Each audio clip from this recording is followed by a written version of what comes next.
The proletariat is destroyer of work, by negation. We thought it would be useful to define some of the terms used in this text beforehand, because they are in common in customary economic analyses, although fortunately increasingly less so. They have been drawn from Marx's lesser-known economic works. Lesser known because these works have been the most sidestepped, censored, and even slandered ones by the various official or academic Marxisms. In the main, these are the Grundrisse, or Foundations of the Critique, also known as Outlines of the Critique, 1857, and the sixth chapter of Capital, which Marx wrote in the years 1863 to 1866. Labor process. The production process of use values. Valorization process. The production process of surplus value, and therefore of exchange value. Within the capitalist production process, they are inseparable. In the sixth chapter, Marx gives this general definition. The production process is the direct unity of the labor process and the valorization process, just as its direct result, the commodity, is the direct unity of use value and exchange value. But the labor process is only a means to the valorization process, and the valorization process as such is essentially the production of surplus value, i.e., the process of the objectification of unpaid labor. The overall character of the production process is therefore specifically determined. Formal domination of capital over labor, or formal subjugation of labor. Capital's first historical phase, in which the domination or the valorization process over the labor process hasn't become real and total yet, and in which the capitalist mode of production still hasn't been implemented on a universal scale in any form whatsoever, and allows pre-capitalist sectors of production, handcrafts, agricultural, serfdom, and even slavery, to subsist. Real domination of capital, or real subjugation of labor. Capital's second historical phase, in which this domination has become effective and real in several aspects, industrial as well as agricultural. Material community of capital. A state of society in which the latter has been really and totally subordinated to the capital, and in which the products of this domination appear visibly, invading society as a whole and materializing themselves in different forms. Commodities, money, the production process itself, relations among men, etc. Human community. A state of society that is broken with capital by destroying it, otherwise generally known as communist society. All these terms are, for that matter, defined in the content and in the course of the text itself. Last but not least, the capitalist society which we speak of in each historical phase is that of the most advanced and therefore most industrialized countries, except when we are explicitly clarifying a specific historical situation. Russia 1917. Part 1. Towards the Summit of Human Prehistory. Section 1. Capitalism as a specific mode of production. 1. In order for the capitalist mode of production to come into existence, commodity exchange must be sufficiently developed, and, consequently, domestic modes of commodity production must have become fetters to this development, and thus have to give way to a superior mode of production, capitalist production. 2. All production processes regulated by exchange value involve the division of labor. In order to become commodities exchanged according to their exchange value, consumer goods must possess different use values. All production processes regulated by value involve, for better comprehension, their unfolding into a labor process which produces use value and a valorization process which produces exchange value. However, the capitalist production process tends to generalize and intensify the division of labor by grouping producers into ever larger productive units, and within this process, the valorization process tends to increasingly and rapidly dominate the labor process. To further its domination, capital introduces into its productive sphere the two essential factors of exchange, the commodity and money, which in domestic commodity production only affect the sphere of circulation. Labor power is a commodity which, like any other, circulates on a specific market, the labor market, where it is exchanged for a wage that allows it to reproduce itself. This commodity creates value by expending itself within the production process and producing the surplus value inseparable from surplus labor.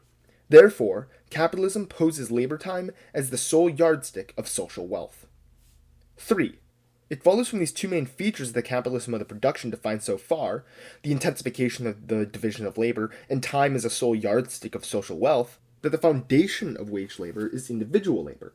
Or, to be more precise, what follows is the fact that under wage labor, human beings possess an individual sociability, whereas in the communist mode of production, as we see in Part 2, they possess a social individuality, grouped into productive units, i.e. factories, when carrying out its functions for capital. The proletariat is nothing but a sum of abstract individualities, commodities, the number of which and the time during which they will be employed is determined by capital. 4. In order for a commodity such as labor power to exist, the producer must be totally dispossessed. It must lack both means of subsistence, social reserves, and means of production. 3 successive traits distinguish the proletarian condition. A. Negatively, the proletariat comes into being dispossessed of means of production and subsistence, and possessing only its labor power as a potential commodity. B. It establishes its actual relation with the capitalist mode of production by selling its labor power to this or that capitalist on the market, where it is realized as a commodity by circulating just like any other commodity. C.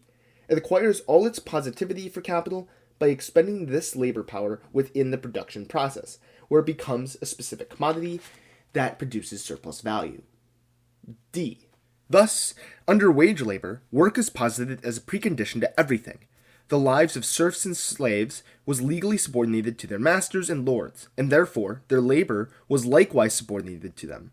As a legal obligation, the proletariat reclaims its life, its freedom, and its equality before the law, only to immediately lose them de facto in the labor on which its existence totally depends.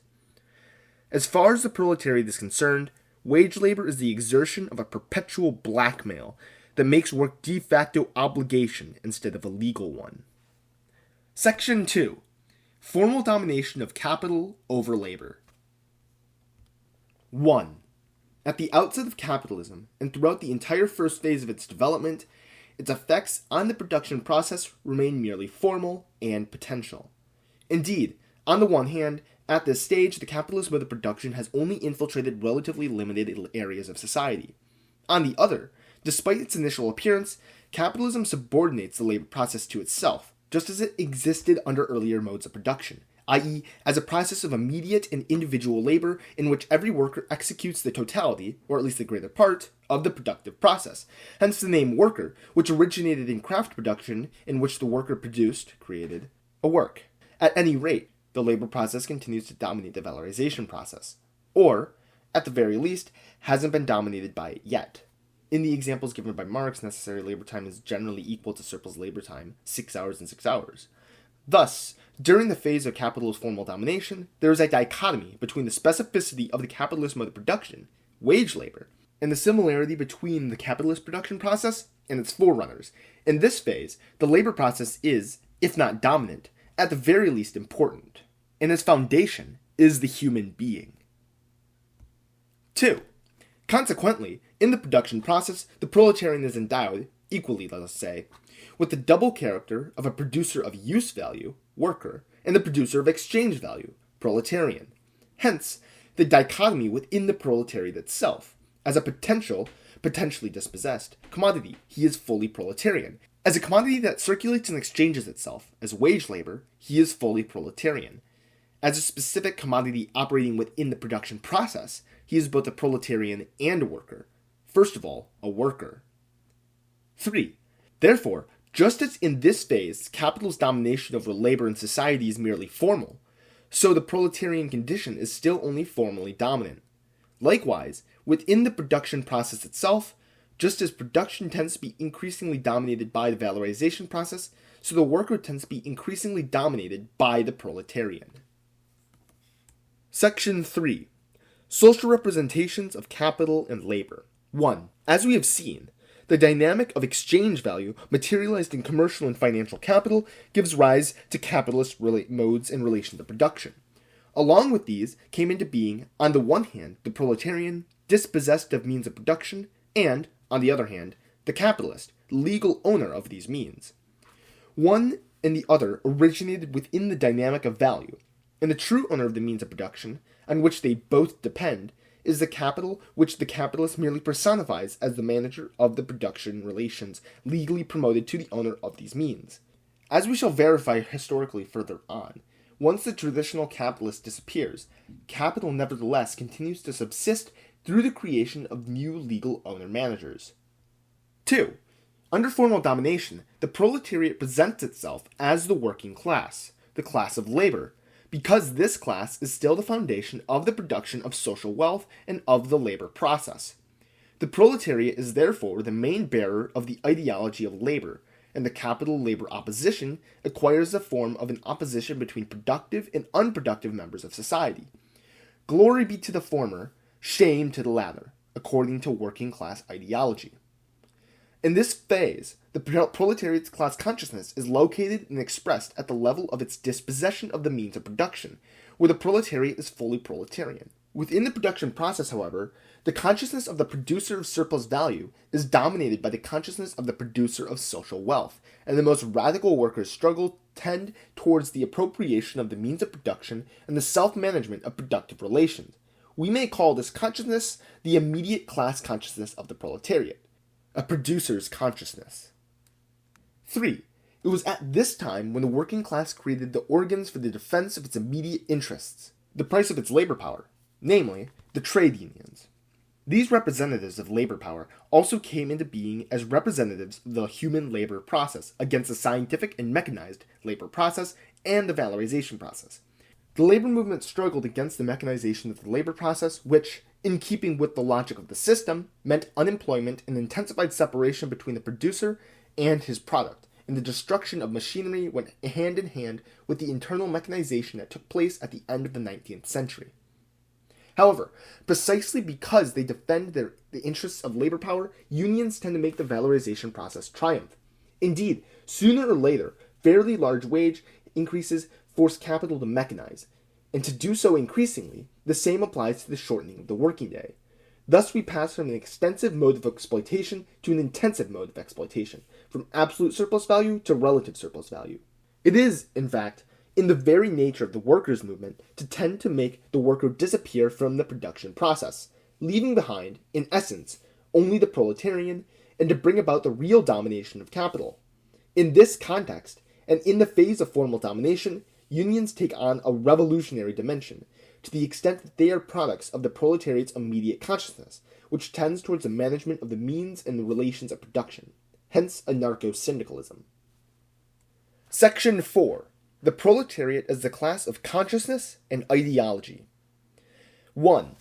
All revolutionary classes, up until the proletariat, were the product of development of value and consequently of the productive forces which made the mode of production they managed appear within the old system. The development of this mode of production, in turn, rendered political domination of these classes necessary, and as a result they became revolutionary. All past revolutions were essentially political, and this was the manner in which they generalized the domination of the social class. The proletariat, for its part, comes into being and generalizes its very existence within the very system by which it is dominated. This generalization of the proletariat itself presupposes the prior and unprecedented development of productive forces and of value until the real and total domination of value over labor and society has been achieved. This development and this generalization establish the foundations of the emancipation of the proletariat, which is also the emancipation of humanity. However, and for this very reason, unlike the revolutionary classes of the past, the proletariat cannot establish proletarian or socialist sectors of production under capitalism.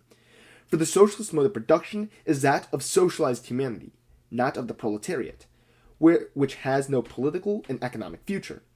Its only historic and revolutionary role is to abolish itself, to clear the way for this mode of production in which humanity produces humanity.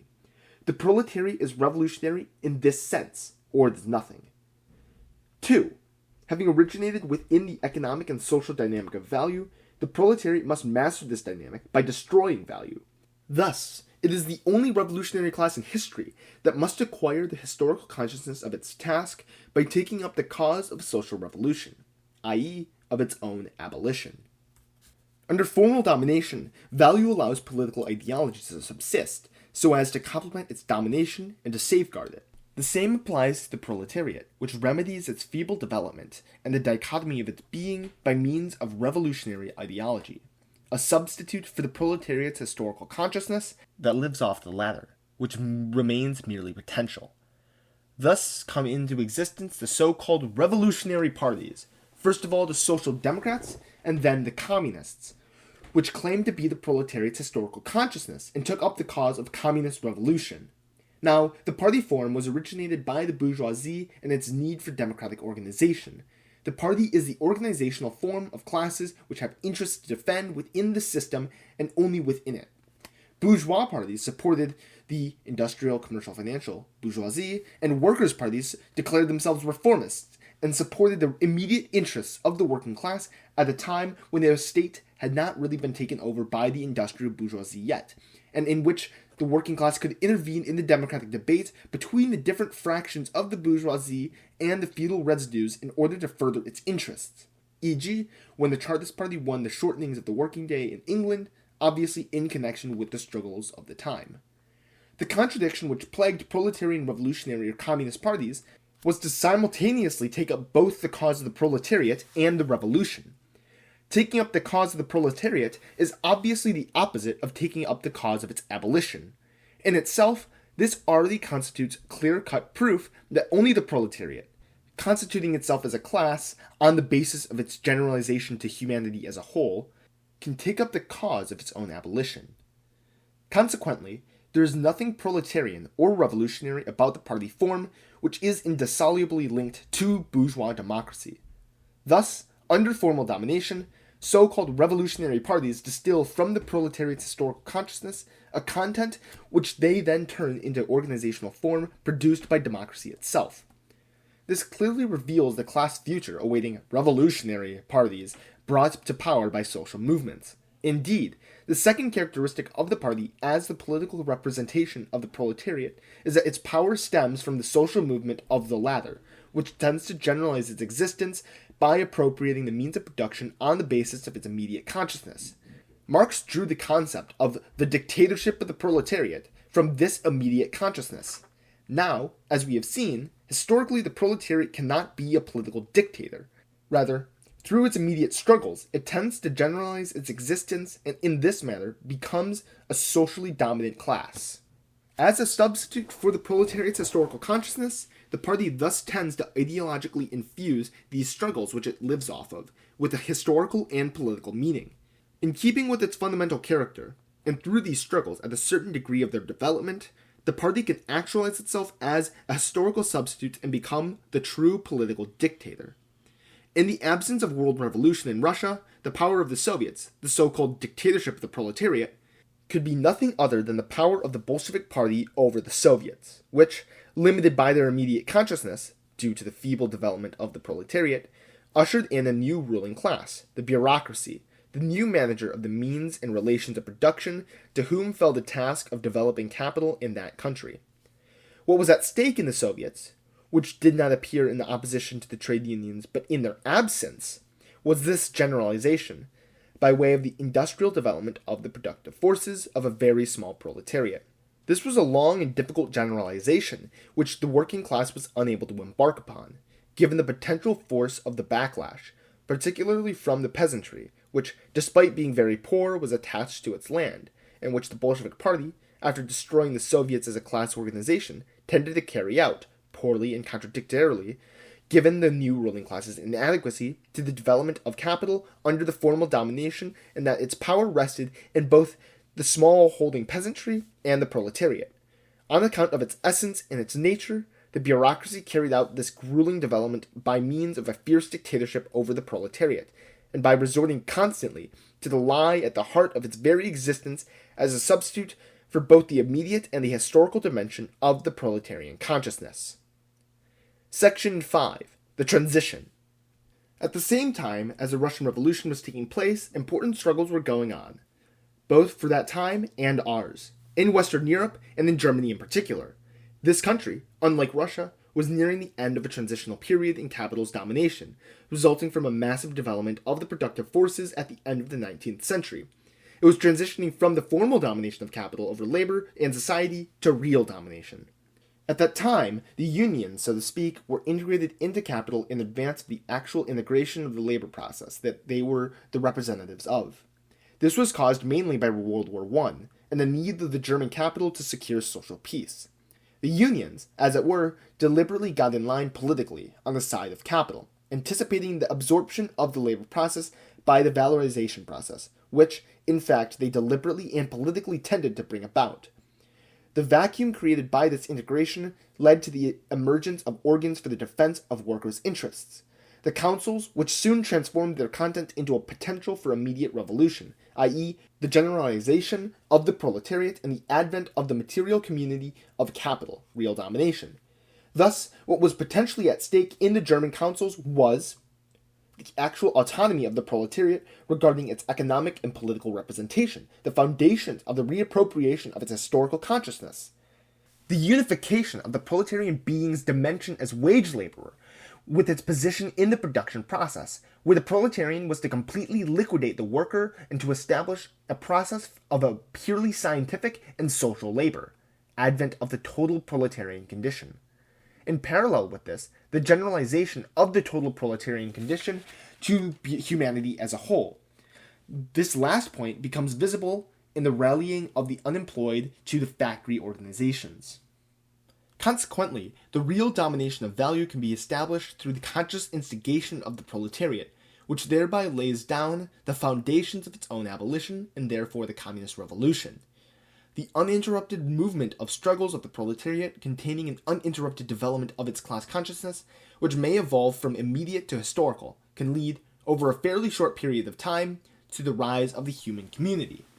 This was not the case, however, for the movement came up against the absence of struggles and perspectives beyond the factory against the state, which was on standby, but which had not yet been destroyed. As a matter of fact, this situation was largely a result of the economy-politics separation, which still subsisted, although barely, under German capitalism in the years 1918 to 1920. Consequently, political ideology and revolutionary parties still possessed real existence as representations of historical consciousness, hence the dramatic impossibility for the proletariat to reappropriate that consciousness. On the other hand, the substantial development of the proletariat and the clear loss of sway of political ideology resulted in the revolutionary parties being unable to fulfill their substitute role by taking power in the name of the proletariat. Hence, the final victory of the German bourgeoisie, which, despite not solving its economic problems, did largely defeat the workers' movement, which was unable to carry out its specific task, the proletariat's immediate task contained in the workers' councils. The confusion, the uncertainty, and the opacity of this period were embodied in a party like the KAPD, which wanted to be a party without really being one, an avant-garde that was to dissolve itself into the mass movement, as well as in the various factory organizations, AAUD and AUDE, which were true informal parties. This was also reflected in the theoretical controversies and the attempts at a theoretical articulation between the different components of the struggles, party councils, class party. All the theoreticians of that period, in Germany, but also elsewhere, in Holland and Italy, attempted to understand this situation and broke their backs trying, which was quite a logical outcome at the time. Instead of seeing in the councils the generalization of the proletariat, the councilists, Pennecoke and Ruhe in particular, saw them in the realization of communism. The partyists, see in particular Bordega in the Bordega-based analysis in the Variance No. 1, new series, saw in the councils a withdrawal of the class to the factory when no such withdrawal was possible, given that, unlike the parties and the organizations, the class had never manifested itself elsewhere. This is the classic substitution of the class by the party, but in this case, in a purely ideological form due to the impossibility of its practical realization. 2. Quite on the contrary, the party lay in the extension of struggles beyond the factories, which did not take place with the exception of a few minor eruptions, such as the March 23rd action, provoked in fact by the KAPD, which could already sense the defeat of the workers' movement and attempted to get around it by the dint of revolutionary will. In this manner, the KAPD transmuted its desperate helplessness into a sort of last stand of honor. In the end, the material community of capitalism, the actual transition to real domination, was accomplished by Nazism, and it did so against the German workers' movement, sealing its defeat by way of its complete destruction and through the integration of the proletariat into capital by fixing it to the factory. This defeat was augmented and crowned by World War II, from which the German proletariat emerged split in two Germanys illusorily opposed by ideology, sad confirmations of its truth. For its part, capital emerged doubly victorious, rejuvenated and exerting real and total domination over labor and society. Nazism turned the proletariat into the socially dominant class, in a mystified way, by qualitatively and quantitatively accelerating the proletarianization of the middle class while simultaneously keeping them out of the productive sphere, within the sphere of circulation developed by capital to suit its needs, thus maintaining them as middle classes, proletarianized, but not integrated into the industrial proletariat. The latter, for its part, saw its role in the labor process constantly dwindle in quantitative terms in relation to the overall productive process, while simultaneously becoming increasingly decisive due to the domination of the valorization process and therefore becoming qualitatively more important. Henceforth, the majority of men became wage laborers, and the minority of them were the producers of surplus value. Part 2. Towards the end of human prehistory, or the end of humanity. Section 1. The specifically capitalist production process. 1. Once capital reaches the stage of real domination, the human labor process is absorbed by the valorization process, in the sense that the production process becomes increasingly social and scientific, and human labor subsists essentially as the source of valorization for capital, i.e., the source of surplus value production. In other words, surplus value increasingly dominates necessary labor, and the latter is increasingly performed by the machinery and technology that replaces the human being, which essentially remains within the process only as a surplus laborer. The production process, therefore, becomes specifically capitalist when abstract and materialized labor come together to dominate concrete and human labor. Its perfection and its limit are attained by transforming the means of production into an automatic process. 2. This production process is fully social only because the valorization process absorbs the labor process. Therefore, it is social only for capital and through its mediation. This is reflected in its organization, by a division of labor that reaches a degree best exemplified by the semi-automatic assembly line. Workers subjected to increasingly accelerated work rates feel the effects of the humanly asocial character of such an organization. Through it, it is the effects of capital they feel. Abstract exchange value producing labor comes into existence and materializes for them, as it were, in the very organization of labor. This is one of the aspects of the unification of the proletarian being, whose full existence as a surplus laborer within the production process now catches up with the full existence of his dispossession as a wage laborer. 3. The traditional capitalist tends to disappear. He now comes from the ranks of the organizers and administrators of the production process, such as managers and technocrats. On the other hand, as a result of automation, financial capital increasingly tends to appropriate the means of production by ways of credit. Thus, setting out from financial and commercial capital, out of which it was born, the fully developed capitalism of the production tends to return to it. Only now it is the producer, and financial capital is the product. The loop has come full circle. 4. For factory workers, the transformational consciousness regarding their situation can only be destructive and negative as far as the organization of labor is concerned. And consequently, it can only be destructive in relation to the production relations, because these relations present themselves directly in the organization of labor. This consciousness already becomes immediately apparent in the most organized acts of sabotage which affect the majority of Europe's most modern factories, Fiat Turin 1969, and especially in the USA, where these acts increasingly come from the fore as movements of struggle organized by workers which the union cannot avow. Among other objectives, the saboteurs try to allocate themselves some free time to rest by totally disorganizing the assembly line.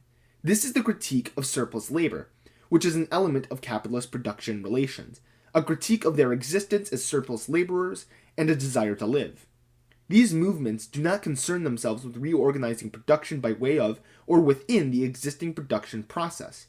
They have no managerial aspirations whatsoever, because the material foundations of worker self-management disappeared along with the immediate producer.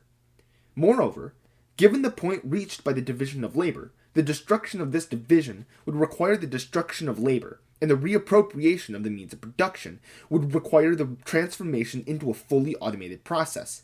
Humanity dominating the production process through its social activity of supervision and control.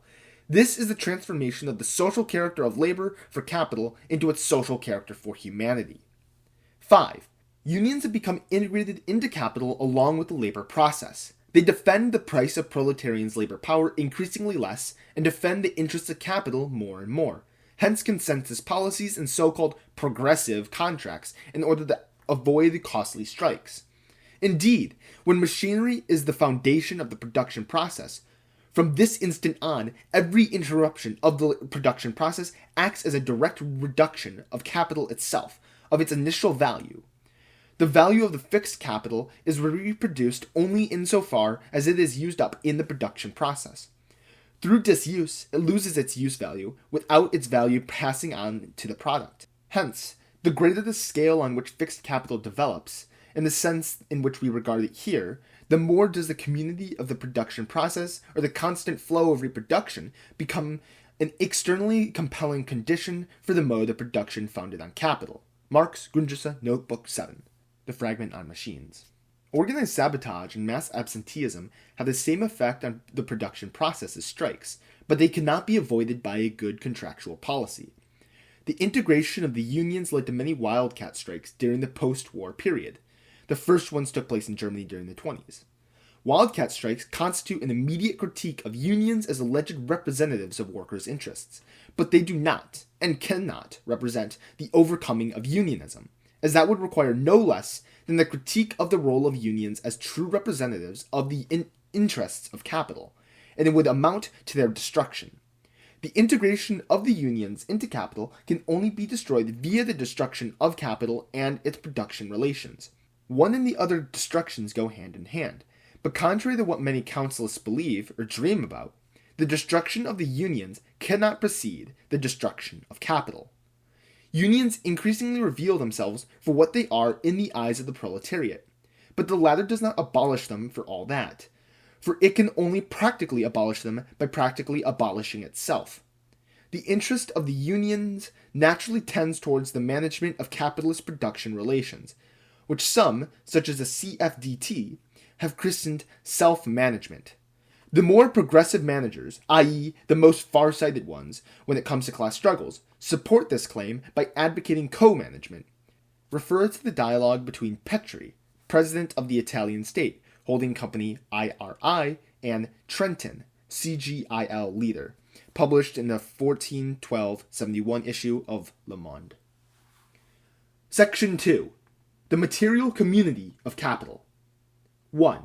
When value becomes autonomous and exerts total domination over labor in society, it gets rid of its old ideological presuppositions, such as politics, but it also gets rid of religion and philosophy, which it no longer needs to maintain its domination, since it directly organizes the existence of all proletarian and proletarianized human beings.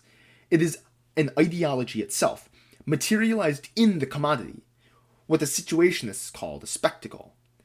Value directly organizes the proletariat's existence through its products, which are both the mass of commodities consumed by labor power to produce itself as well as a capital commodity, machinery, which consumes labor power within the production process of that mass of commodities. Thus, value produces and reproduces its own specific valorization needs. The ideology of value tends to present the products of the development of the modes of production comes specifically capitalist, science, machinery, leisure, as the legacy of the society of all classes together, as if it already belonged to the human community, when it merely is the legacy of capital. The state is nothing other than the regulator of the economy, that is, of the life of capital. Consequently, it is everywhere, and tends to present itself as the historical consciousness of capitalism. 2. The truth and realization of the ideology of productive labor is to be found in the ideology of the commodity product, the final ideological product of the system based on labor and production. The blackmail exerted over the proletariat to work in order to satisfy its vital needs is perpetuated in the blackmail exerted over it in order to satisfy its alienated desires, the pseudo-needs of the accumulation of commodities, which are, in fact, the vital needs of capital. In a nutshell, when labor and capital become one, the material community of capital presents itself before society as a human community. Where one believes to be dealing with man, one encounters only value, and its materialization in the form of commodities. Nevertheless, the human community lives and develops beneath the material community of capital. Under alienated desires live desires, and the system produces its own subversion. Section 3. The critique of work in the movement of the product, on the non-labor movement. 1. Once science has replaced man within the labor process, the former tends to be increasingly excluded from the production process, and consequently unemployment evolves from a temporary feature to a structural one, thus acquiring more or less a permanent character, particularly in the USA. Refer to James Boggs, The American Revolution, pages from a Negro Worker's Notebook.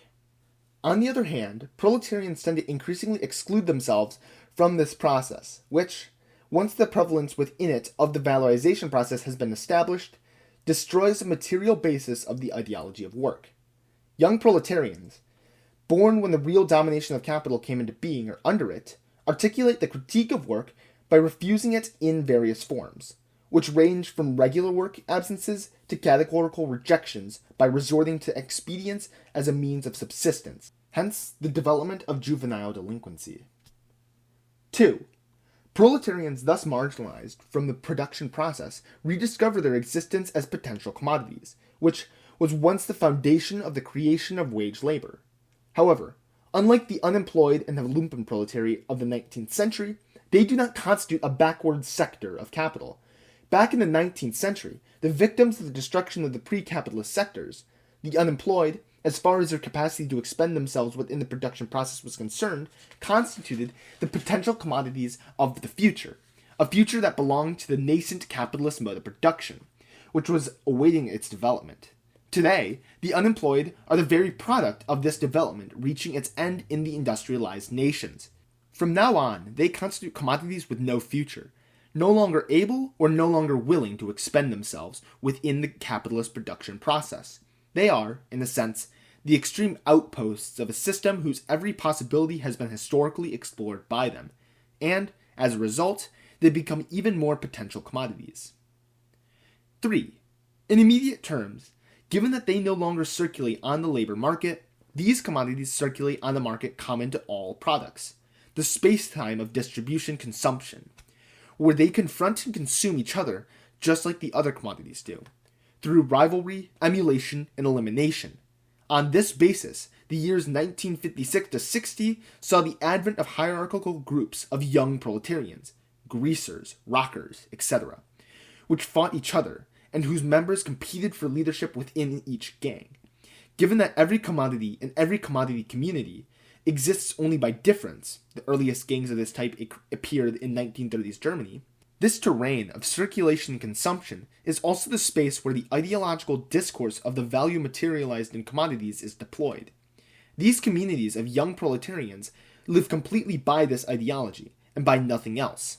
In their midst, the refusal of work goes hand in hand with the glorification of commodities and their own self-glorifications as commodities and products of the system. They flaunt their own attitudes, not those of the production process. They, too, exist as a community of capital, and their peculiarity is to do it so visibly. 4. Nevertheless, when these communities of non-working and sporadically working proletarians revolt against the capitalist order, they exhibit a destructive potential that calls the entire rationality of the system into question. Indeed, given the extreme position they occupy, these struggling communities expose the entire system, and the very organization of their existence as commodities. Through looting, they criticize an existence beyond which lies nothing but the human community freed from capital. Such were the Black Riots of 1965 in the United States, which showed a strong communist potential.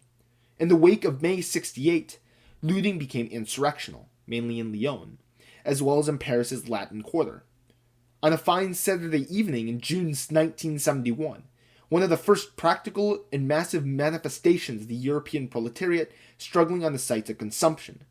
Two remarkable phenomena then took place.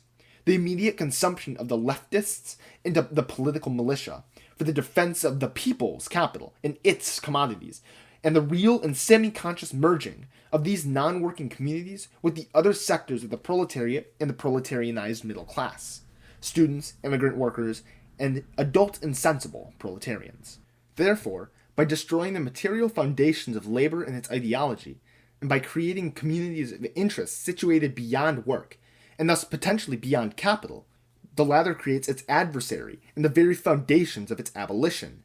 The product and its ideology are nothing when the possibility and the consciousness of productive labor have largely dissolved. Due to their purely destructive character, these struggles, the potential negation of the capitalist order, are politically unorganizable from outside. For what we are dealing with here, contained in the refusal to work, or the impossibility of gaining any access to it, is the proletariat's historical consciousness, born and developed from both the dissolution of the ideology of work and the dissolution of political ideology. Historical consciousness has emancipated itself from its ideological usurpation. The refusal of work goes hand in hand with the refusal of politics. In these struggles, revolutionary consciousness presents itself in the immediate form of a consciousness of the destruction of the product, of all the products of the system. This consciousness cannot be realized within these struggles, or on their terrain, that of non-productive spacetime. It must make its way into the points of production where the wretched production and reproduction of the commodity existence of these communities takes place. 5. Two important remarks are in order in this regard. The first one is that the more these communities of semi-working or non-working proletarians revolt against the system and confront it, the more they expose it, and therefore the more they practically confront the organization of their own existence and irreversibly transform themselves.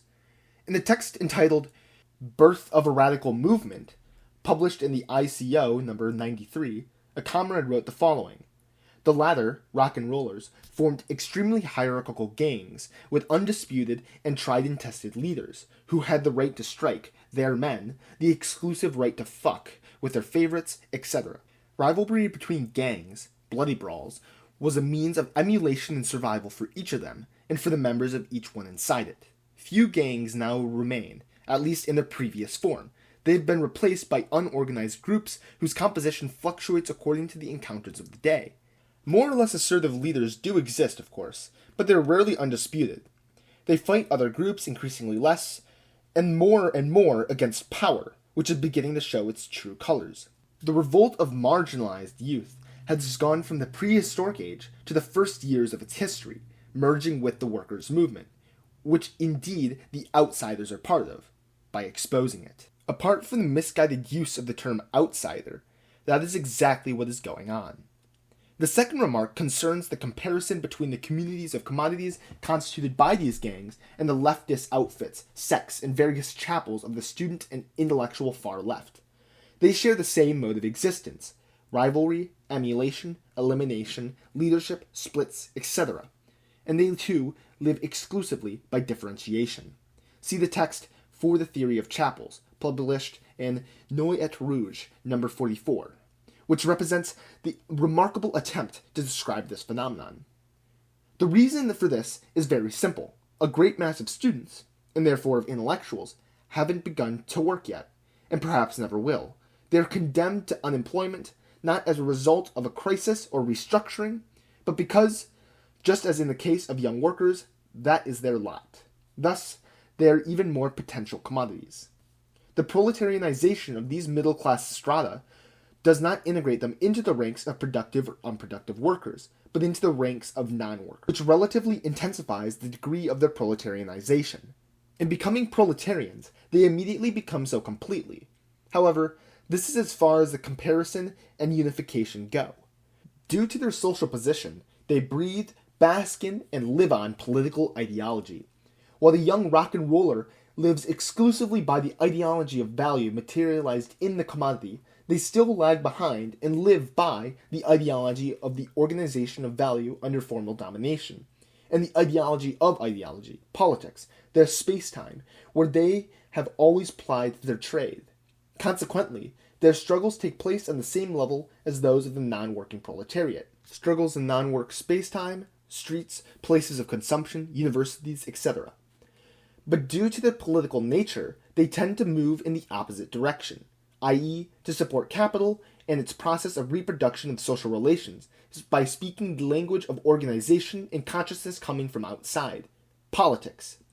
Consequently, they end up clashing with the youth gangs as a result of their attempts to recuperate, organize, or channel them, referred to the looting of the Latin Quarter, by constituting themselves into non-labor unions. Their struggle against the unions, therefore, is a competition geared towards sharing power with them. The unions and parties get to keep control of the production sites, and they control non-productive social reality, critique of the institutions, demonstrations, universities, people's trials, pop festivals, etc. However, this struggle is illusory and increasingly ineffective because it is a struggle of the last historically political consciousness, leftism, against capital and its historically social products. It is the struggle of the middle classes to stop the onslaught of time at the very historical moment when social time is exterminating them. By affirming politics, they also affirm work and exalt proletarians as immediate workers, as well as their immediate consciousness as their general equivalent. As opposed to the young rock and roller, in whom the consciousness of the destruction of the product, of all products, appears, a consciousness which, in order to be fulfilled, must re-enter the points of production in the course of a unifying movement. The consciousness of the young leftist intellectual presents itself as an organizing and apologetic consciousness, a consciousness of work and the worker mediated by an interposed social person, which, in order to succeed in pretending to fulfill itself, must keep clear of production points where social reality is a materialization of the discourse he continues to hold on to. At the same time, his existence as a proletarian, or as an increasingly proletarianized being, contradicts his political consciousness more and more, which leads it to assert its ideological character even more glaringly. Either the process of proletarianization shatters the ideology of work and politics to pieces, and he ends up joining the struggles of the proletariat, or, on the contrary, the ideology of work and politics will lead him to fall in line with the ranks of the organized counter-revolution. Section 4. Birth of the Communist Movement. 1. For several years now in the United States, and more recently in Europe, the critique of work has spread massively among proletarians remaining in the production process.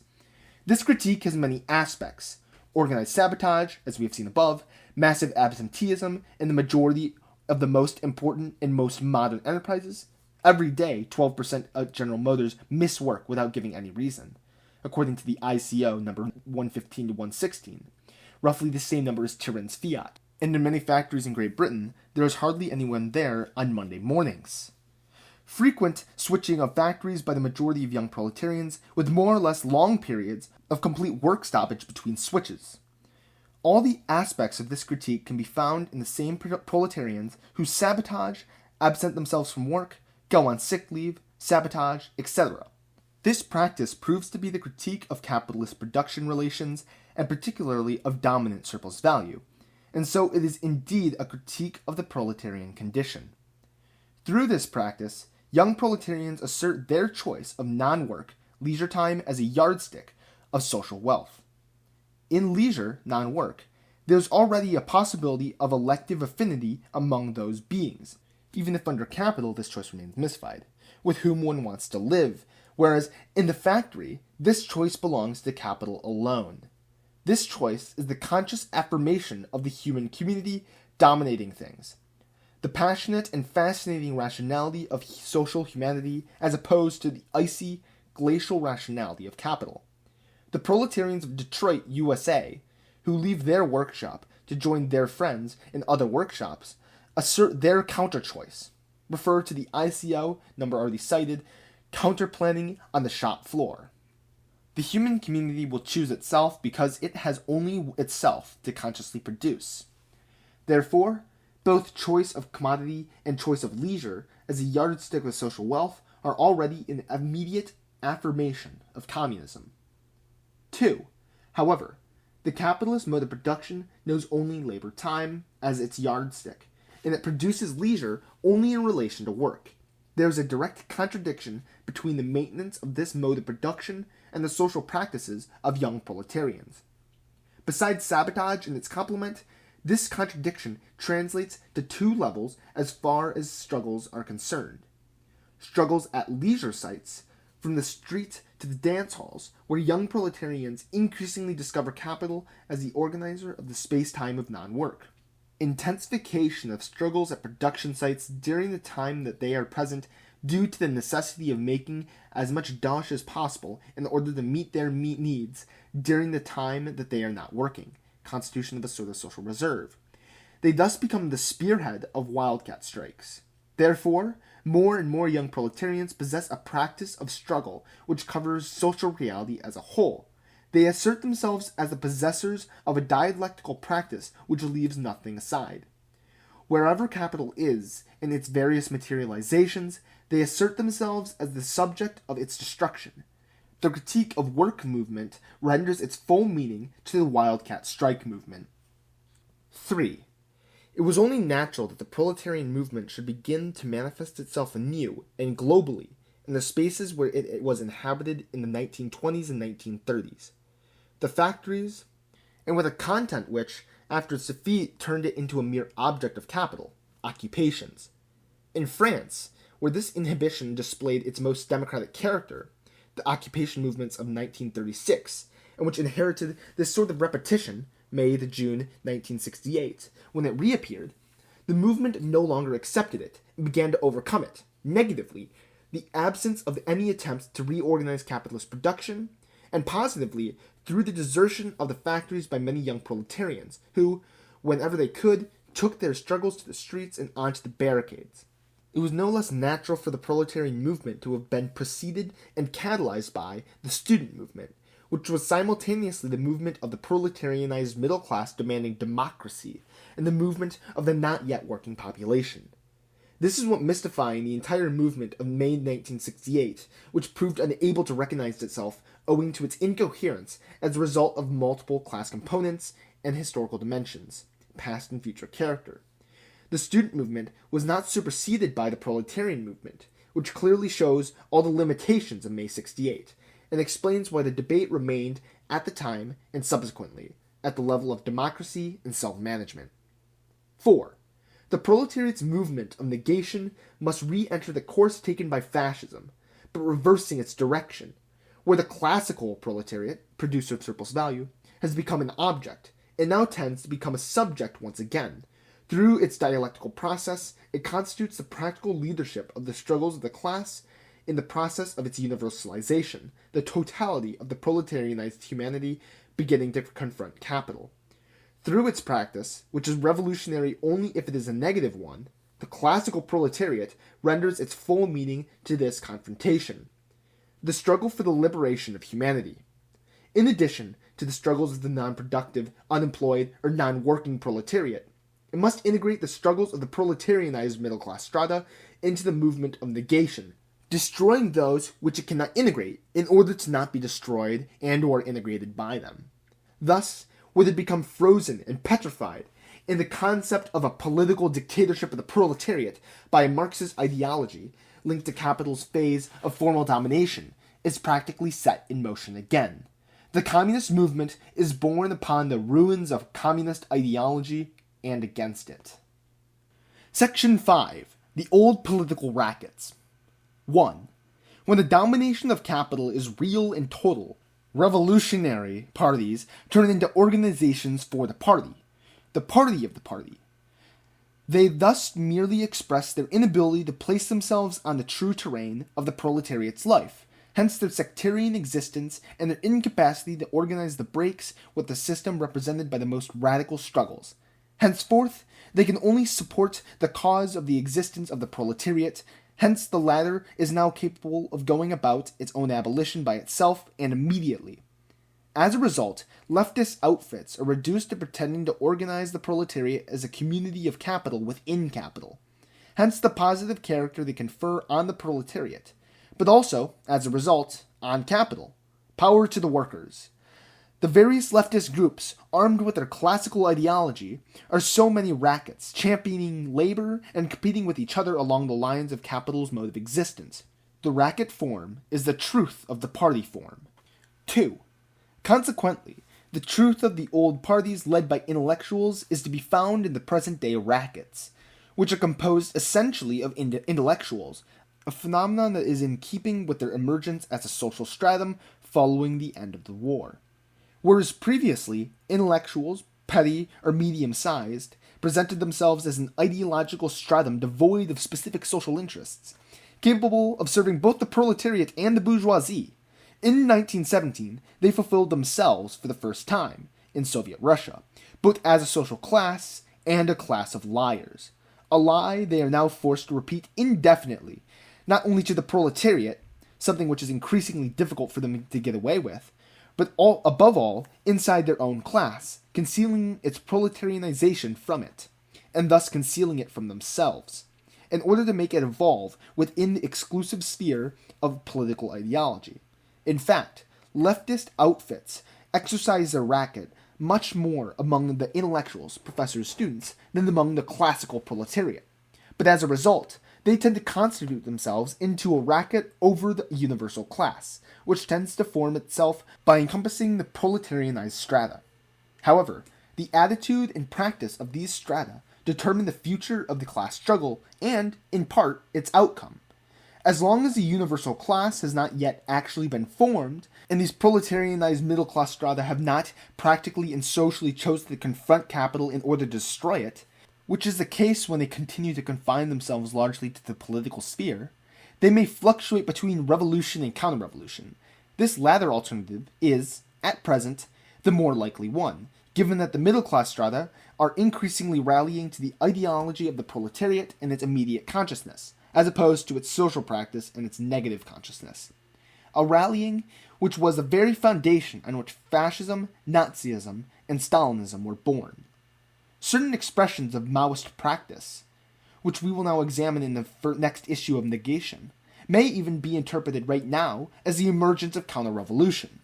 What we call Maoism does not simply refer to Maoist organizations, which in France are indeed decomposing to a lesser or greater degree, but to the ensemble of social determinations and class consciousness that leads to a practice around which the majority of the proletarianized middle classes are rallying, and in which they recognize themselves.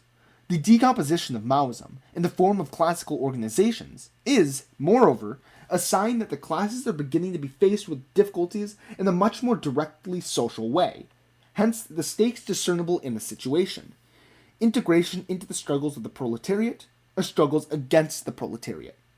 For us, therefore, the critique of leftism as a political racket is not so much a matter of criticizing the anachronistic character of the political and ideological existence of these sects than it is of understanding the social practice that this existence translates. Section 6. The New Political Rackets. 1. Whereas in the main, France is stuck to classical leftism, in Italy, a new type of racket has appeared in the form of groups like Potero Operaio, which tried to organize the refusal of work movement. The European strategy of this outfit is summarized in its slogan, political wage, i.e., wages of the entire proletariat, both working and non-working, regardless of any economic considerations vis-a-vis capital, and regardless of productivity in particular.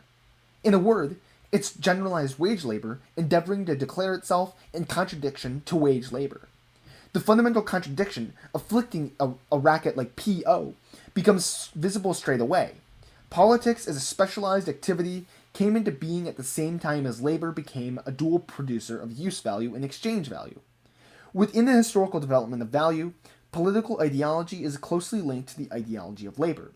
When value exerts a real and total domination, like material foundations of the ideology of labor and political ideology simultaneously collapse, as we have seen above. And then, PO comes above and tries to politically organize what is a critique of both work and politics. Its theoretical reasoning goes as follows. Since the refusal of work goes beyond the framework of the economy, which PO considers limited to the productive sphere, this movement is directly political, hence the possibility of organizing it. Now, although it is true that the proletariat, constituted as a class and abolishing itself, will realize politics by bringing it to an end once and for all as a specialized activity, all its struggles tending towards the self-organization and suppression take place on the terrain of the life of capital, which has infiltrated itself everywhere by self-organizing the lives of the proletarians. The economy dominates everything to such an extent that it seems to have disappeared. Hence the phrase, "everything is political," coined by this fetishism. 2. Consequently, several characteristics simultaneously determine and limit the existence of a racket like P.O. A. The non-work movement is considered its immediate reality, according to the position it occupies in the system, i.e., as the negative element in this society, just as traditional partyists and councilists consider the factory only in its immediate reality, as the positive element in this society. Now, only the dialectic of the movement, by intertwining the struggles that take place in non-work space-time in factory struggles, can transform the non-work community from the negative element in the society into the negation of the society, and vice versa, confer a negating character on the factory community. P.O. is reduced to indefinitely consider the non-working community as a negative element within the system, thus endowing it with a political positivity, an imperative condition for the existence of any racket. As a result, P.O. cannot take upon itself the organization for the destructive struggles of the community. It can only organize demonstrations in favor of the political wage, which spectacularly oppose the demonstrations of classical rackets for the right to work. In P.O.'s strategy, the factory movement is supposed to link up with the non-work movement on the terrain of the latter, thus becoming political itself, an undialectical caricature of the class constitution of the proletariat, but due to racket necessities. Hence, P.O. is also de-emphasizing the movement of absenteeism, which, since it is already present in the USA, expresses a communist content of the dialectical movement of struggles, proves to be completely unrecognizable from a political perspective. B. Separations, even oppositions, between different communities of the proletariat are also considered in their immediate reality as strategic basis for a European intervention upon immigrants. Criticizing the traditional outfits that wishfully intend to unite immigrant and indigenous proletarians, P.O.'s intention, on the contrary, is to intensify these separations, to widen these gaps in the reality produced by capital in order to lead it to the point of disagreement, where reunification becomes possible. Here we again come across the comical gymnastics that takes the place of dialectics for this outfit, and conceals, but in fact reveals, the contradiction rending P.O. asunder, its racket foundation, which lies within the very separation of the different communities of the proletariat. The unification of struggles through and within struggle spells death for a racket, for this means a constitution of the class by reappropriating its historical consciousness. Hence, the combined strategy of exacerbating separations while promoting ideological unification through and within the political sphere, where P.O., as consciousness, would rule. Despite its efforts to try and dissociate itself from them, this pathetic racket can do no better than any traditional leftist outfits, to attempt to organize the proletariat as a community of capital.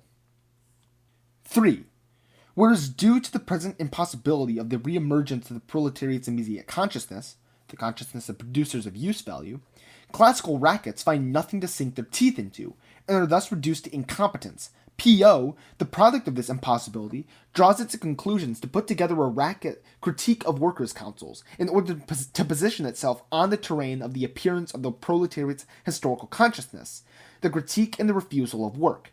This amounts to wanting to substitute itself directly for this consciousness, in a word, to be the consciousness of consciousness, just like other leftist outfits want to be the party of the party, and wanting to organize its own negation as a racket. In fact, as we have seen, they cannot arrogate themselves the fulfillment of this historical consciousness because they simultaneously refuse to acknowledge that production points are its sphere of realization, and they refuse to acknowledge the real unification of the proletariat's various struggling communities. This sums up their contradiction and their limitation.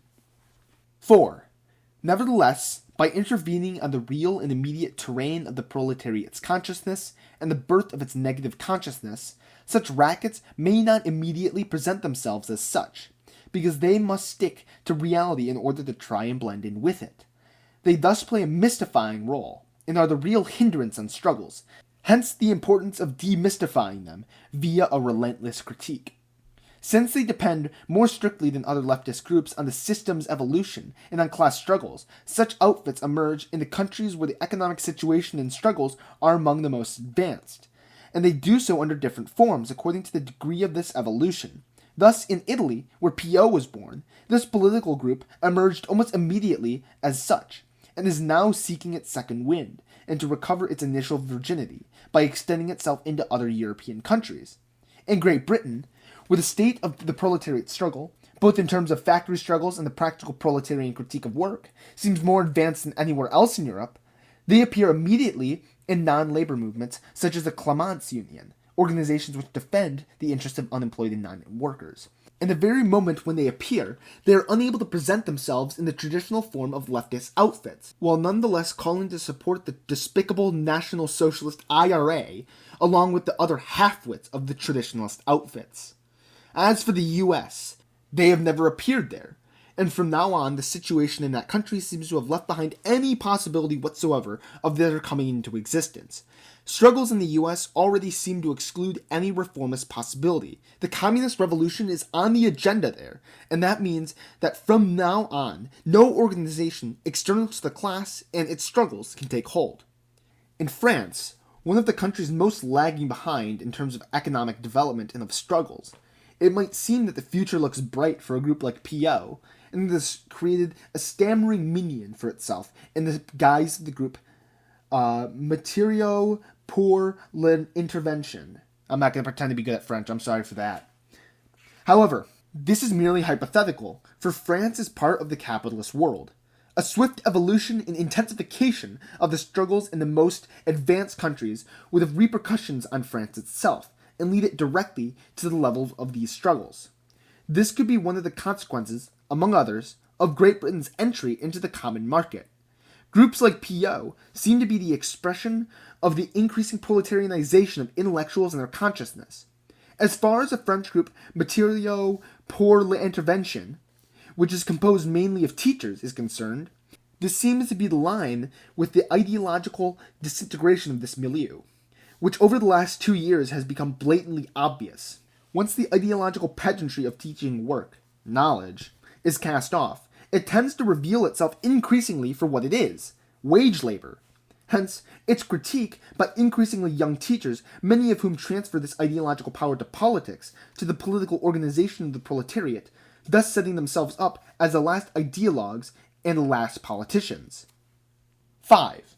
In conclusion, we may say that PO's entire contradiction is contained in its very name. To call itself workers' power actually reveals, besides the substitution, but explaining it at the same time, that for this racket, the proletariat must not go so far as to abolish itself, but rather it should take power, and on top of that, become the collective worker once again, which means that the valorization process and the proletariat ought to backtrack and return to the historical phase when they didn't amount to all that much, and human labor and the producer of use value meant a great deal. Incidentally, what PO ridiculously tries to achieve with its pretension of rewriting history from the perspective of a pure Marxism cleansed of all the social democratic, Leninist, and Stalinist shit, is a constantly backwards march of history. They are not, for that matter, the only ones to engage in this little board game.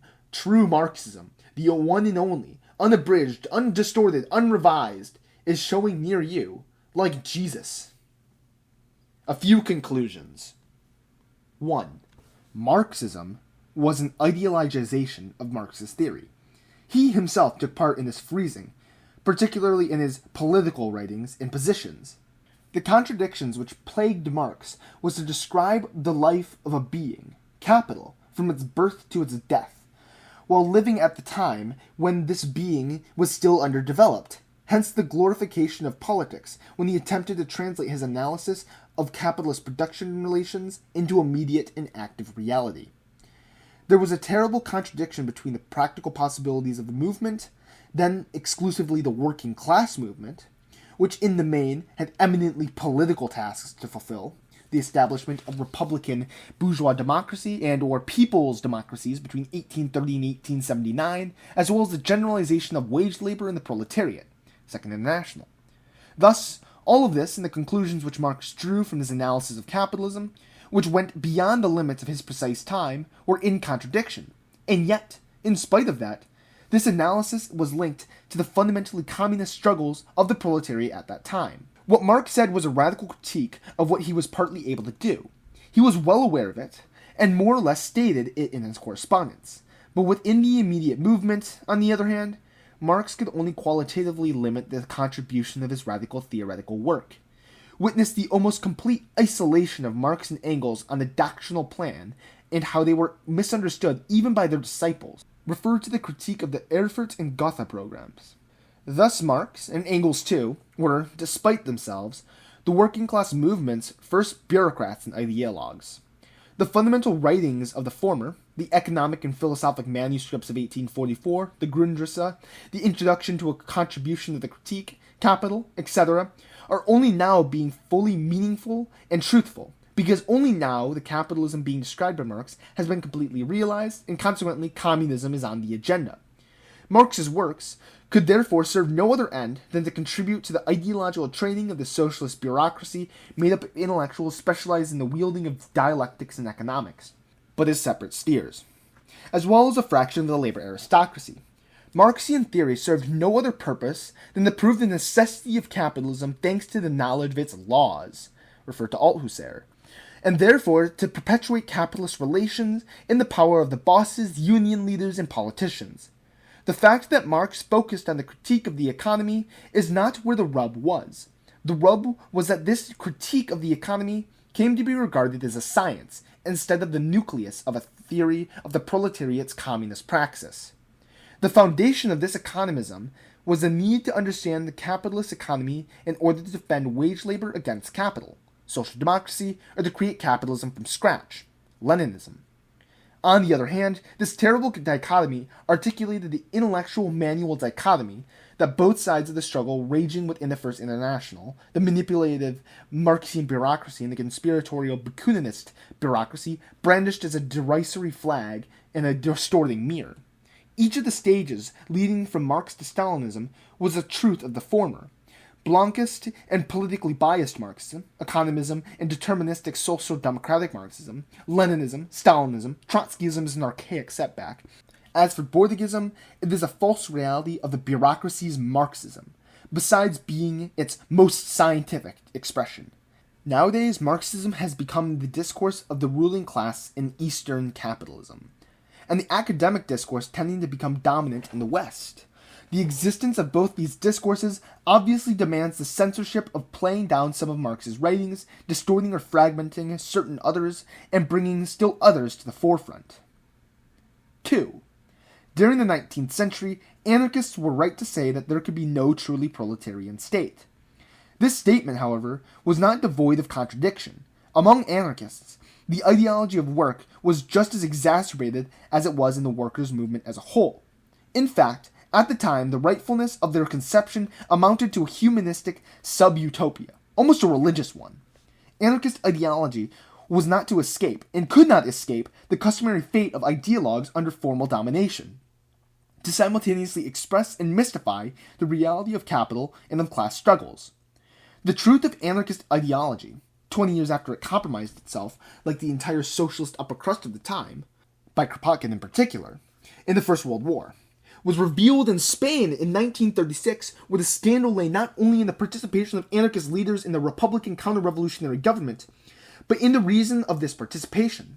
The collectives, considered by the anarchists to be the destruction of capitalist production relations, there too, and very soon indeed, represented, despite the promising premises created by the magnificent class struggle in the Spanish proletariat, the potential of generalization and rationalization. It is obvious that there is nothing communist or state-destroying about anarchist federalism. It is a conception linked with the birth of capitalism, a utopia that would be nothing but a historical regression, in which groups of producers would compete with one another on a market made fair by the regulations of the anti-state. The human community is both anarchic and centralized, and its foundation is the consciousness of social man. The contribution of anarchist writings on the last point is considerable, even if at the time they could be little more than humanist statements bordering on mysticism, and consequently mystifying ones. These days, what is at stake in the proletarian struggles is the destruction of the state and the establishment of practical anarchy besides the stinking old vessels of yesteryear. Anarchist ideology is peddled by sex organizations, which model their existence on that of Leninist organizations, of the confusion of ideologies, and their spectacular opposition takes place at the level of rackets. This ideology is also peddled by the artisanal or agricultural communes that illusorily want to return to the foundations of pre-capitalist production, believing that, in this manner, they can escape the threefold poverty of being proletarians. You bet. Ideologues and ideologized, the stink of religion. The radically negative character of revolutionary anarchist literature, Bakunin, Corduroy, Eric Moonsam, Malatesta, Camillo Berneri, etc., in relation to the capitalist system and the demand for the complete liberation of humanity on all levels which can be found in it, is a slap in the face for anarchists, just like the work of Marx is a kick up the arse for Marxists. 3. In the milieus that have left Leninism behind, the critique of workers' councils is now on the agenda, but it generally dodges the real issue at hand by merely seeing in the German councils a superficial expression of the working class, or by saying that the opposition between the Soviets and the Bolshevik Party exists only in the councilists' heads. Councilists, for their part, turn the council-party relation into a rigid, almost moral opposition. The parties seem to have no material basis of existence and fulfillment as a substitute historical consciousness. In reality, a real opposition does indeed exist between workers' councils and parties, and it was none other than that class's potential for autonomy vis-a-vis its political representations. This opposition, however, was not rigid. What opposed both of these terms was a bond, and what bound them to each other was an opposition. For the 1920s German councilist Otto Rühle, the proletarian was only a proletarian in the factory. Elsewhere, he behaved like a petty bourgeois, etc. As we have seen, the proletarian was a proletarian to start because he had no means of production and subsistence to avoid being one. Nowadays, this councilist conception, which back in the day had real foundations due to the limits of the struggle at the time, apart from the ideological nuance of the petty bourgeois misnomer, represents a total misunderstanding of the struggles and is an ideological hindrance to the understanding of the revolutionary movement, which is once again taking shape. All neo-councilists, not to mention the moronic GRCA type Paris situes, whose recent folding is their only trademark, are confined to forming political organizations for the advent of the power of workers' councils, refers to the recent councils merging between Cahiers du Communisme des Councils from Marseille and Revolutionary International from Toulouse and Paris, with the preposterous organization Counciliste from Clermont-Ferrand. In a word, it is the topsy-turvy partyist racket all over again, in even more laughable form. However, if it must be firmly stated that the proletarian is only a proletarian in the factory, the fact that his existence in the production process is increasingly decisive must be stated no less firmly. The fulfillment of the destruction of capitalist production relations depends ultimately and fundamentally, therefore, on the abolition of the proletariat within the process and in the space where it takes place, the factory. Consequently, councils may reappear as organizations of struggle, but their content must be completely different and even opposed to that of the German and Italian workers' councils and the Russian Soviets.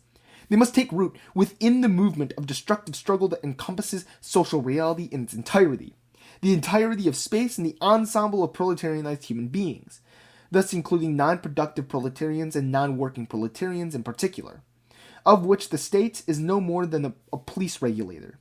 They can be nothing short of proletarian councils. And this is no mere matter of words, given the unification of the proletarian being, which immediately begin to abolish the production valorization process. As the comrade who wrote Capitalism and Communism says, quote, "To revolutionize production, to destroy enterprises as such, the communist revolution is bound to make use of production. This is its essential lever, at least during one phase. The aim is not to take over factories only to remain there to manage them, but to get out of them, to connect them to each other without exchange, which destroys them as enterprises. End quote. Councils can only appear in order to abolish themselves. In other words, as the final assertion of practical leadership of the fundamental proletariat in the course of the movement, they can realize economic and social democracy in order to destroy it once and for all by destroying any separations between being and thought, for the delegation of human powers upon which all democracy, direct or indirect, depends, cannot survive the advent of the human community. 4. Theory has no other role to play than to be a global expression and clarification of the consciousness that the proletarians possess of their situation and of their struggles, a consciousness that is indissolubly linked to their practice and to simultaneously explain and update the developments of the revolutionary movement. Opposing any ideology which attempts to substitute itself for this consciousness, self-managing, organizational, etc., is part of this clarification. This implies that theoreticians have no immediate and historical class interests opposed to those of the proletariat or universalizing itself, within which they must already be practically and socially included. And this implies, in turn, that they are no longer anything but theoreticians. 5.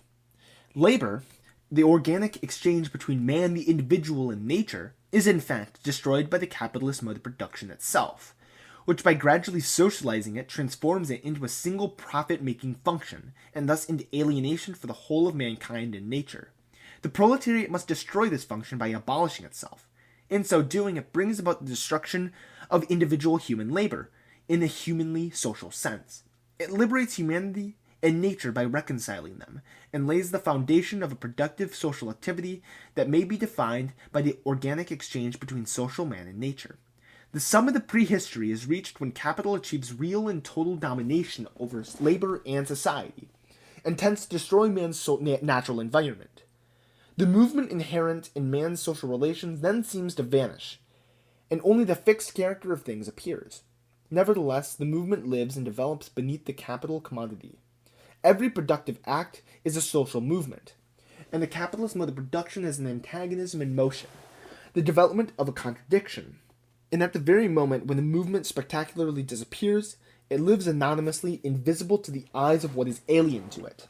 It develops into the negation of the petrifying of things and of capital, until it becomes generally visible once again by invading areas that have remained blind to it until now. Due to it, and within it, everything is slowly set in motion once again. The breaking point with capital is the point in which the moving character of rediscovered man masters the fixed character of things. Once labor comes to an end, so does human prehistory. Quote, as the system of bourgeois economy has developed for us only by degrees, so too its negation, which is its ultimate result. We are still concerned now with the direct production process.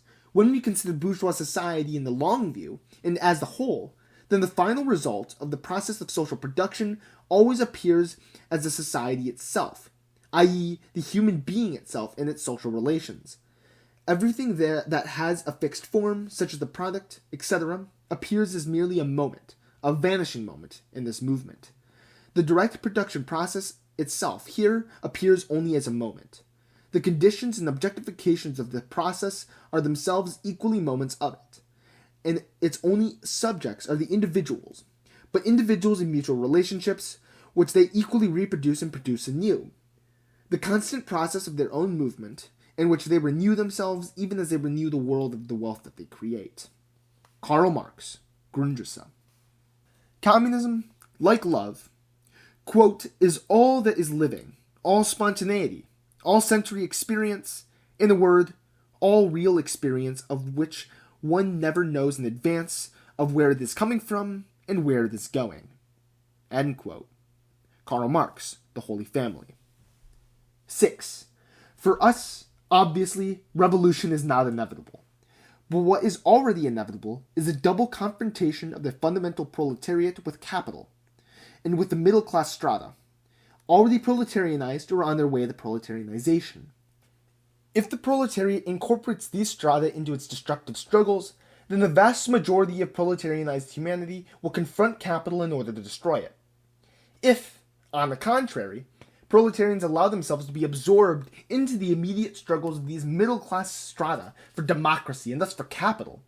The antagonisms that the latter's very existence foster between the different components of the universal proletariat, and even within the fundamental proletariat, can only become exacerbated and result in a physical self-destruction of humanity, in its negation by triumphant capital, with no other perspective than this partial or complete destruction. What is at stake in the class struggles of today is either the negation of the proletariat or the negation of humanity. Hence, the importance of perceiving the emergence of the counter-revolution in advance. We will develop these conclusions and other essential points of this text in subsequent publications. Paris, May 1972, Negation.